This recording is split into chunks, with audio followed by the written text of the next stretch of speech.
Hi, welcome to the channel. ಇದು ನಾವು ಮಾರ್ಕೆಟ್ಗೆ ಹೋಗಿರೋ ವಿಡಿಯೋ ಆಗಿರುತ್ತೆ. 5ನೇ ತಾರೀಕು ಮಂಗಳವಾರ ನಾವು ಮಾರ್ಕೆಟ್ಗೆ ಹೋಗಿದ್ವಿ. 3 ಡೇಸ್ಗೂ ಮುಂಚೆನೇ ತುಂಬ ಕ್ರೌಡ್ ಇತ್ತು, ತುಂಬ ರಶ್ ಇತ್ತು. ಯಾವಾಗಲೂ 1/4 kgಗೆ 50 ರೂಪಾಯಿ ಈ ಥರ ತಗೋತಿದ್ದೆ, ಬಟ್ ಇದೇ ಫಸ್ಟ್ ಟೈಮ್ 1/4 kgಗೆ 70 ರೂಪಾಯಿ. ಬಟನ್ಸ್ ಆಗಿರ್ಬೋದು, ಎಲ್ಲ ಥರ ಬಿಡುವಕ್ಕೂ ಕೂಡ 70 ರೂಪಾಯಿ ಹೇಳ್ತಿದ್ರು. ಸೊ ಅದು ತುಂಬಾ ಜಾಸ್ತಿ ಆಗಿತ್ತು. 1/4 kgಗೆ ಅಷ್ಟೊಂದು ನಾನು ಯಾವತ್ತೂ ಕೊಟ್ಟಿರಲಿಲ್ಲ. ಏನೂ ಮಾಡೋಕ್ಕಾಗಲ್ಲ, ಹಬ್ಬ ಇರೋದ್ರಿಂದ ಎಲ್ಲನೂ ತೊಗೊಂಡು ಬರಲೇಬೇಕಾಗಿತ್ತು. ಸೊ ಯಾವ್ದು ಬೇಕಿತ್ತು ಅಷ್ಟೊಂದು ತೊಗೊಂಡು ಬಂದೆ.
ಇವಾಗ ಟೈಮ್ ಬಂದು 12 ಆಗಿದೆ.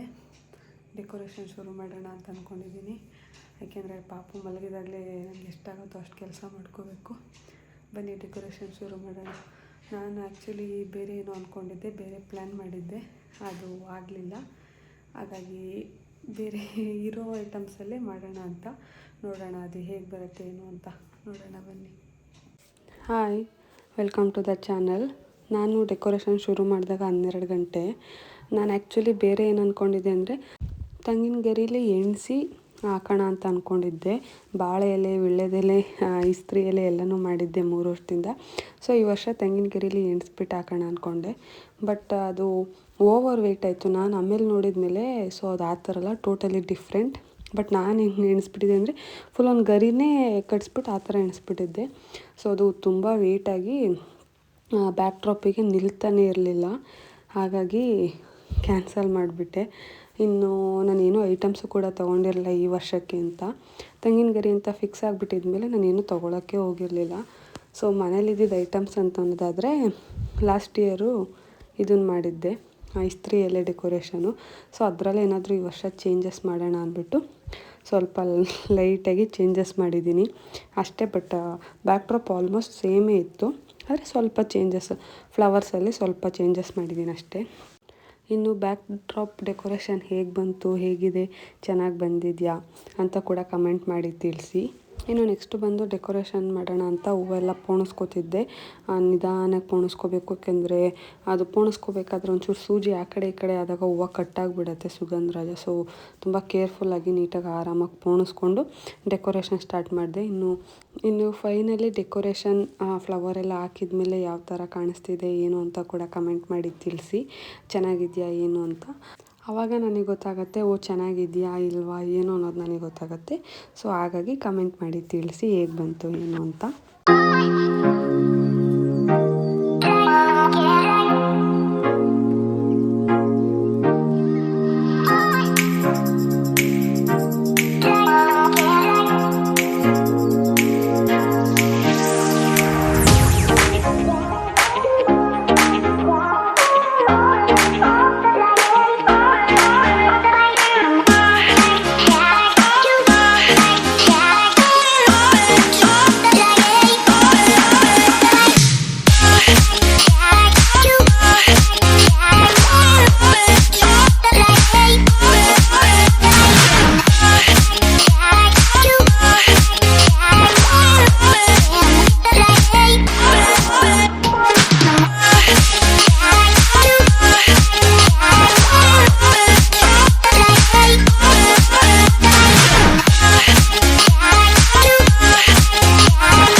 ಫೈನಲ್ ಡೆಕೋರೇಷನ್ ಈ ಥರ ಬಂದಿದೆ. ನನಗಂತೂ ತುಂಬಾ ಇಷ್ಟ ಆಯಿತು. ತುಂಬ ಚೆನ್ನಾಗಿ ಬಂದಿದೆ. ಲಾಸ್ಟ್ ಟೈಮು ಇದೇ ಥರ ಮಾಡಿದೆ, ಆದರೆ ಬಟ್ ಸ್ವಲ್ಪ ಚೇಂಜಸ್ ಇತ್ತು. ಇದು ಈ ವರ್ಷದ ಡೆಕೋರೇಷನ್. ಈ ಸಲ ಕಮಲ ಹೂವು ಎಲ್ಲ ಕೂಡ ಯೂಸ್ ಮಾಡಿದ್ದೀನಿ. ನನಗಂತೂ ತುಂಬ ಇಷ್ಟ ಆಯಿತು. ಇನ್ನು ಡೆಕೋರೇಷನ್ ಎಲ್ಲ ಮುಗಿದಾಗ ಹೆಚ್ಚು ಕಮ್ಮಿ 2 ಗಂಟೆ 2:30 ಆಗಿತ್ತು.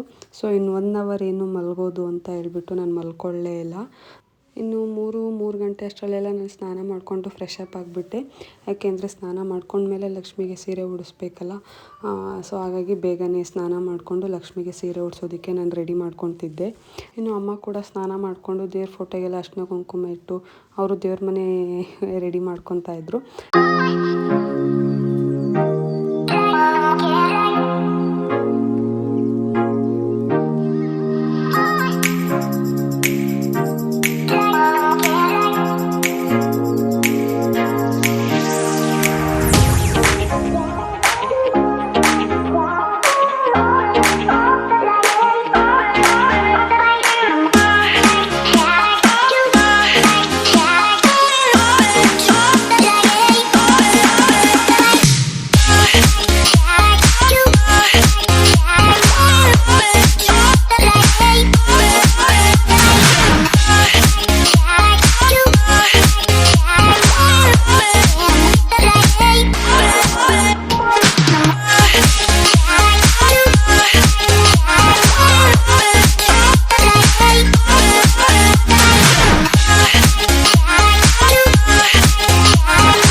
ಇನ್ನು ನಾನು ಲಕ್ಷ್ಮಿಗೆ ಯೂಸ್ ಮಾಡ್ತಾರೋ ಕ್ಲಿಪ್ಪೆಲ್ಲ ಹೊಸದೇ.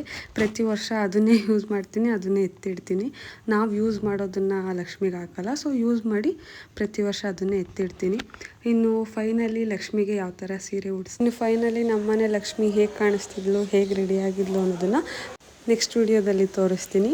ಈಗ ಯಾರೆಲ್ಲ ಫಸ್ಟ್ ಟೈಮ್ ನಾನು ವಿಡಿಯೋ ನೋಡ್ತಿದ್ದೀರಾ ಅಂದರೆ ಪ್ಲೀಸ್ ಎಲ್ಲರೂ ಸಬ್ಸ್ಕ್ರೈಬ್ ಮಾಡಿ, ಲೈಕ್ ಮಾಡಿ, ಶೇರ್ ಮಾಡಿ, ಕಮೆಂಟ್ ಮಾಡಿ. Thank you.